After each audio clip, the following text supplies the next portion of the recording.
Bienvenue, mesdames et messieurs, à notre commentaire médiatique, le Vatican et le culte de Lucifer. Ce qui a été découvert en 1992 déjà dans le plus grand journal mexicain Proceso excite à nouveau les esprits ces jours-ci. Par la bouche du grand commandeur du Conseil supérieur des francs-maçons du Mexique, Carlos Vázquez Rangel, on a entendu la chose suivante, je cite littéralement: dans l'espace des 8 bâtiments dont se compose le Vatican, il n'y a pas moins de 4 loges de la franc-maçonnerie écossaise. Dans ce contexte, un père a dit que dans certains pays où l'Église ne peut pas agir, ce sont justement ces loges maçonniques qui gèrent là-bas en secret les affaires du Vatican.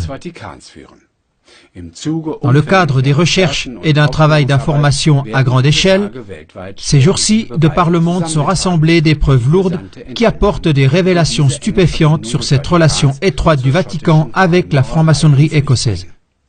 Les luttes entre l'Église catholique et la franc-maçonnerie durant des dizaines d'années n'étaient-elles que des simulacres de combat devant le public? De même, on a caché au public qui a été le créateur de la forme actuelle du plus grand rite maçonnique, celui qu'on appelle le rite écossais. Ce n'était personne d'autre qu'Albert Pike. Albert Pike, sataniste pratiquant, était aussi connu comme cofondateur de l'Église satanique.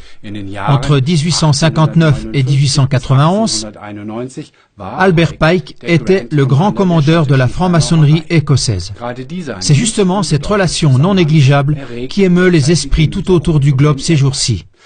À savoir qu'Albert Pike écrit dans son ouvrage Morals and Dogma. Yes, Lucifer is God. Lucifer, God of light and God of good, is struggling for humanity against Adonai, the God of darkness and evil. Oui, Lucifer est Dieu. Lucifer, Dieu de la lumière et du bien, lutte pour l'humanité contre Adonai, le Dieu de l'obscurité et du mal. En d'autres termes et sans équivoque, Albert Pike associe le bien à Satan, c'est-à-dire au diable, et le mal au Dieu créateur. Cependant, ceci est très préoccupant pour beaucoup de personnes. Tandis qu'une rivalité constante entre le Vatican et la franc-maçonnerie a été attestée vers l'extérieur, il est venu au jour que le pape de 33 jours de ce temps-là, Jean-Paul I, qui était prétendument la victime d'un rituel de sacrifice, était lui-même un franc-maçon actif. Jean-Paul I a recommandé le franc-maçon Lucifer Carducci comme idéal pour la jeunesse, alors que c'est du cru de ce dernier qu'est le fameux hymne satanique. Et déjà des mitres et des couronnes tressaillent. Salut Satan aux rébellions, ô puissance vengeresse de la raison. Carducci était le fondateur de la propagande franc-maçonnique en Italie et il a constitué la Propaganda Due, la loge P2 à Rome, dont le cardinal Marzinus, un Voicila Intimus, a aussi fait partie plus tard.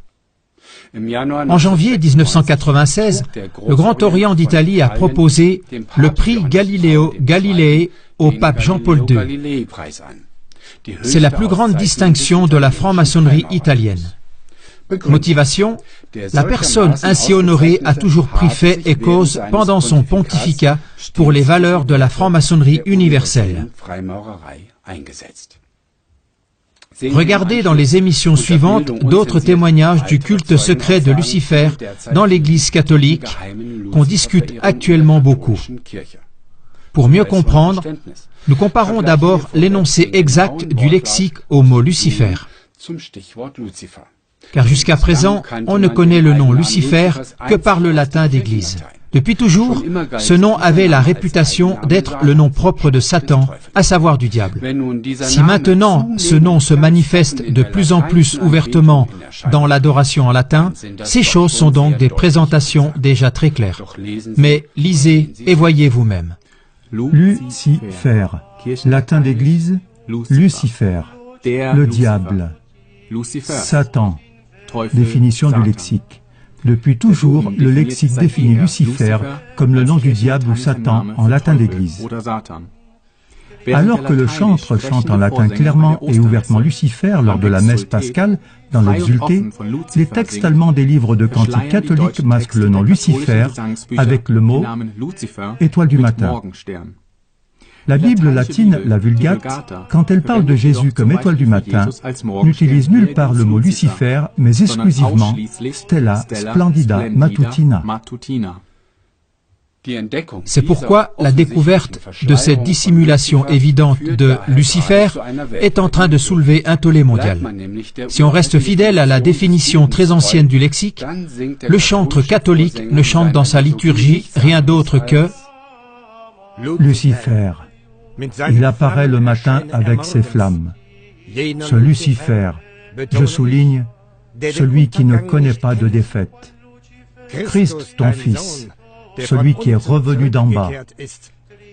Il a illuminé de gaieté la famille humaine, et il vivra et régnera pour l'éternité.